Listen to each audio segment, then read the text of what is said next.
Maayong hapon nga itong tanan. Ako si Mr. Ayan B. Alcantara, 32. Usa ka pamilyado, lumulupyo diri sa Bato-Bato, San Isidro, Davao Oriental. Isip usa ka miyembro sa PCC-MPC, dako kayong kabahin kini sa amo ang kinabuhi. Nahulog nga blessing ang PCC-MPC sa amoa tungod nag-abri kini o bagong oportunidad isip usa ka yano lang mga lumulupyo. Naatay mga insurances nga ilahang gina-offer, naapod tay mga savings sa akong ginikanan, sa akong asawa, o sa akong mga anak nga nagamit yun namo sa panahon nga nagka-problema mi last year. Na special savings nga na-withdraw namo nga within 5 years namo siya nga gi-save dito nga nakatabang yun dako sa mua. Ako nahimong miyembro sa PCC-MPC sugod sa tuig 2017. Salamat ko simple nga nagadeposit og savings kay tungod na nagunahuna ko og kaugmaon sa ko ang mga anak. Hangtod nga ning lungtad og to ka tuig hangtod karon wala gyud ko ning biya kay tungod nindot gyud kay ilahang programa. Akong pamilya nakabenepisyo tungod sa among ginagmay nga savings, labi na pod nga nag-offer sila sa mua og capitalization sa amoang negosyo nga makahatag gyud mi og dungag nga kapital kay tungod dili na mo kaya makikompete sa mga dagko nga negosyante kay tungod nagsugod lang mig usa ka gamay kung ingon kag isa lang gyud kadupa ang abre sa amo ang tindahan. Karon tungod nila nagbago amo ang kinabuhi. Mao nang dili gud mi mobiya sa PCC-MPC. Tungod sa PCC-MPC nay kabaguhan ako kinabuhi. Saksi niini akong pamilya ug akong mga anak.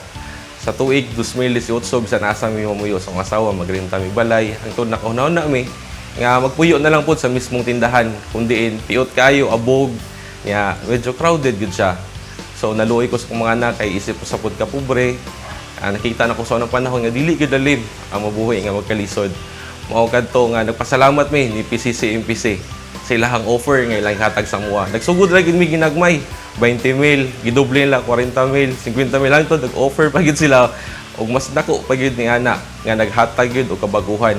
Ang amo ang ginansa nga ginagmay sa sinima na amo ang ginapalit og hollow blocks ug kini balay gyud sa duha ka tuig na mong balik-balik dito sa ilaha. Kaya sa ilahan tabang na human gyud ang muang panimalay nga diin hamugaway ang pamuyos sa mga anak. Ang mga rason nga nahimo akong most outstanding niining kooperatiba sa maong kategory tungod siguro pod sa pagsalig sa kuha sa PCC-MPC nga nahimo kong religious nga mo hatag sa akong obligasyon. Gitagaan ako og maayo pod na oportunidad ang ako ang mga kauban sa amoang negosyo, sa amoang panimalay. Amo po silang gitudluan kung saon pag-save sa ilahang passbook nga nagamit yun nila. Ako ning involved po ko mga community outreach program kundiin sa panahon sa pandemic. Isa po ko nga nintabang sa mga organisasyon nga muhatag og mga school supplies sa mga kabataan, feeding, libreng gupit ug uban pa. Siguro wala man ako gidahom nga mabot nga nga punto. Ang PCC-MPC lang ang ni-recognize nga mahimong most outstanding pod nga makita sa mga kabataan nga mahimong maayong ehemplo karon nga panahon. Sa tanan na mga naminaw karon og nakakita ginaawhag ko kamo nga magpamembro gayud kita sa PCC-MPC. Kung unsa man ako ang mga testimonya karon kini based gini sa ako ang experiences nga gialagad kanako ihatag gayud sa PCC-MPC. Kauban nato permi ang PCC-MPC kauban sa atong pagpaningkamot ug ang giya sa labang makagahom. Giawhag ko kamo nga magpamembro kita sa PCC-MPC.